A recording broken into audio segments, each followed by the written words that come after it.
I'd like to start by acknowledging the efforts of City Clerk Tom Greco and City Attorney David Fifley. Both of these men take great care and pride in serving the citizens of Sioux Falls, and they certainly have performed at the highest level. When you are in public service, you always know the scrutiny is going to be very intense. However, the personal attacks that both Tom and David have endured are not fair, nor were they necessary. On behalf of the city, David and Tom, I want to apologize to you and to your families. The city government of Sioux Falls, South Dakota has a long-standing record of being one of the most productive, most fiscally responsible, and most citizen-responsive governments in America. Our citizens as a whole, they back that up, and they're proud of our accomplishments. They lift us up day after day, and they encourage us to get back into the ring and keep fighting on their behalf. You know, I certainly understand how folks want to ultimately be successful in the ventures that they tackle in life. I mean, it's no secret to anyone that I have my own extremely competitive vibe. At some point in time, though, the quest or the contest, it ends. And you move on, and you tackle other challenges in life. That same thing applies with the city administration building topic. It's time to tackle other challenges that we face as a city. In my 6.5 years as your mayor, there has not been another topic where we've had more collaboration, more due diligence, more dialogue and debate, and yes, more scrutiny than this one. This difficult but necessary process has been going on for well over 2 years. It has been fully vetted, not only by the executive branch of Sioux Falls City Government, but certainly by the legislative branch as well.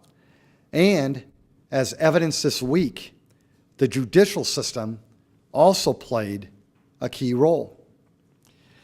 City government in Sioux Falls, though a bit sticky at times, it works.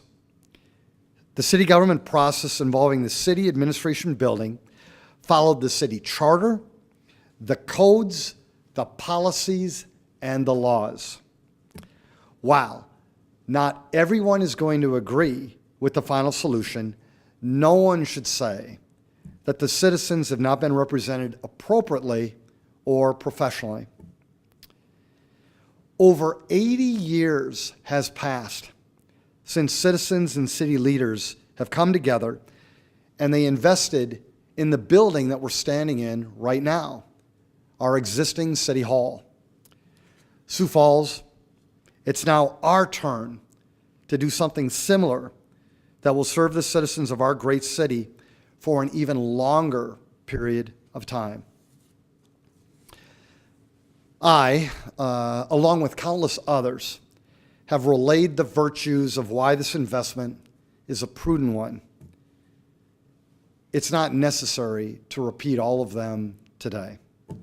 However, as your mayor, I want to inform you that our plan is to sell the bonds that will ultimately pay for the new city administration building as early and as fiscally and legally responsible as we can. Our estimate on that bond sale is that it will occur in mid-October. I now want to turn the podium over to City Finance Director Tracy Turback, and he will explain the details of that bond sale. Tracy? Thank you, Mayor, and good afternoon. As the Mayor said, we are moving forward with the financing for the City Administrative Office building.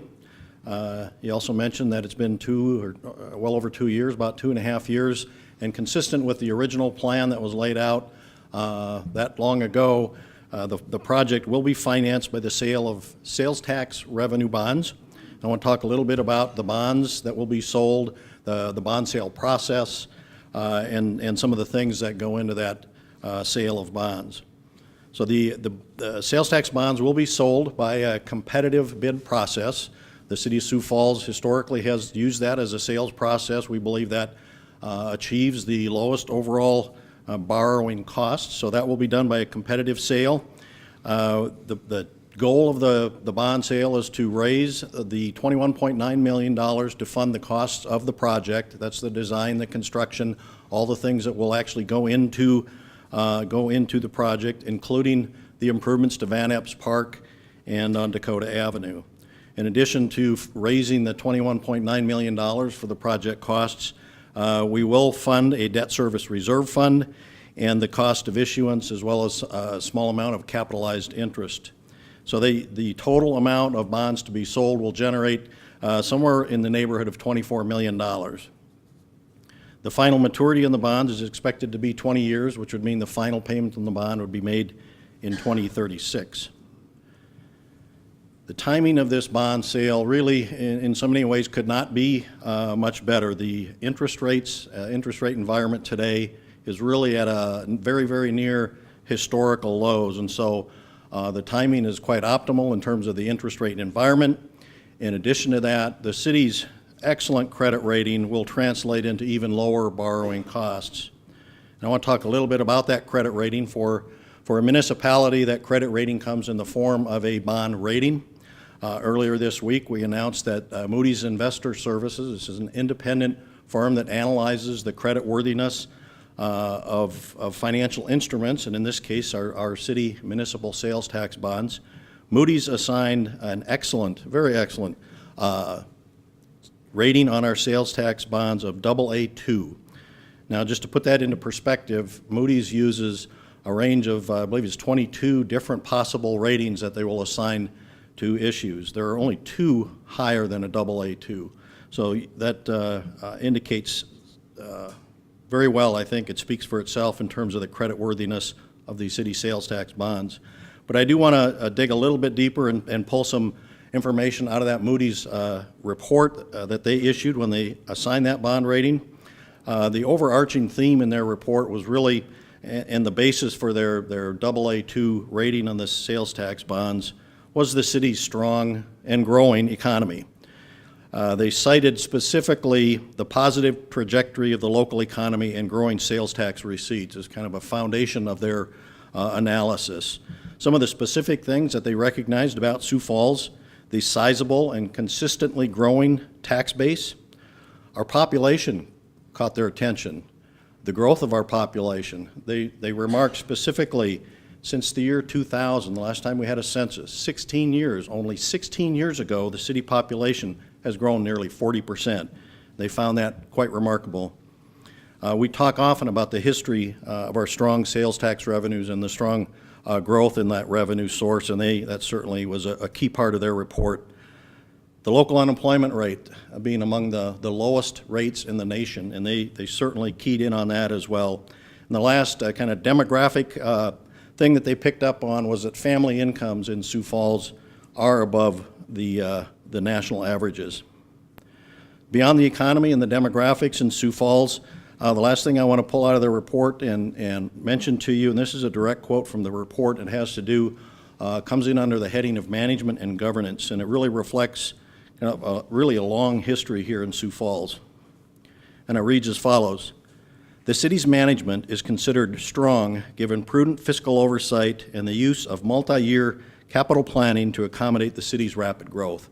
To a bond rating agency, that is just key, absolutely critical to have good, strong management, and not just off and on good management. This reflects a long history and tradition in the city of Sioux Falls to be prudent and responsible with the taxpayers' funds. The last thing I'll mention about the rating, it does apply to these new bonds that will be issued, but it also applies to previously existing sales tax revenue bonds. So they reaffirmed that excellent rating on all of the city's outstanding bonds. The mayor mentioned the timeline on the bond sale. We have not yet set the exact sale date. We expect to make that determination next week, and we will announce that when that decision has been made. The sale, as the mayor indicated, is expected to be completed in the next 2 to 3 weeks. I expect that there are folks out there in the community that may be interested in investing in some of these bonds. When we've sold bonds in the past, there's been a strong interest from local individuals and businesses that want to invest some of their funds in these bonds. And for those folks, I would encourage them to contact their personal financial advisor or personal broker, whoever they would normally go through to make an investment transaction.